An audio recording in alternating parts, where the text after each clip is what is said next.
நான் சொல்ல போகிற டிப்ஸ் வந்து பொன் குழந்தைங்களை வச்சுருக்கிற அம்மாக்களுக்குங்க.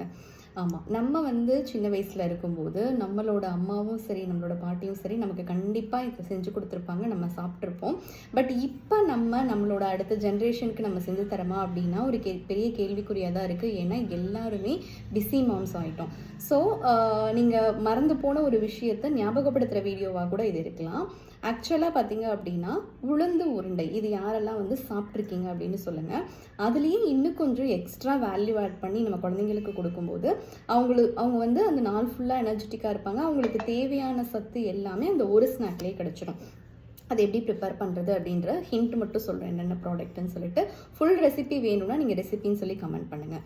ஆக்சுவலாக அந்த உளுந்து உருண்டையில் பார்த்தீங்கன்னா பச்சைப்பயிறு, கருப்பு உளுந்து, அதுக்கப்புறம் வந்து பாதாம், பிஸ்தா, முந்திரி, கருப்பு எள்ளு.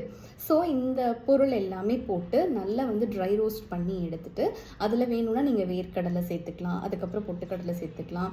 இன்னும் எக்ஸ்ட்ரா என்ன சேர்க்குறீங்களோ அது உங்களுடைய விருப்பம். ஸோ இது எல்லாமே சேர்த்து நல்லா ட்ரை ரோஸ்ட் பண்ணி அதை நல்லா ஆற வச்சு மிஷினில் கொடுத்து அரைச்சி வச்சுக்கோங்க. நீங்கள் ஒன்ஸ் வந்து ஒரு கிலோ ரெடி பண்ணி வச்சுட்டீங்க அப்படின்னா அவங்க ஸ்நாக்ஸ் கேட்கும் போது எல்லாமே நீங்கள் நெய்யை மட்டும் சூடு பண்ணி நாட்டு சர்க்கரையோ இல்லை வந்து பனை வெல்லமோ சேர்த்து நீங்கள் உருண்டை பிடிச்சி அவங்களுக்கு கொடுத்துக்கலாம். இது ஒரு ஹெல்தி ஸ்நாக்கு ப்ளஸ் டேஸ்ட்டாகவும் இருக்கும். குழந்தைங்க வந்து நாள் ஃபுல்லாக எனர்ஜெட்டிக்காக இருக்கிறதுக்கும் அவங்களோட போன்ஸ் எல்லாமே ரொம்ப ஸ்ட்ராங்காக இருக்கிறதுக்கும் இது ரொம்ப ரொம்ப ஹெல்ப்ஃபுல்லாக இருக்கும். பொன் குழந்தைங்களுக்கு மட்டும் இல்லைங்க, பசங்களுக்கும் கொடுங்க. தேங்க்யூ.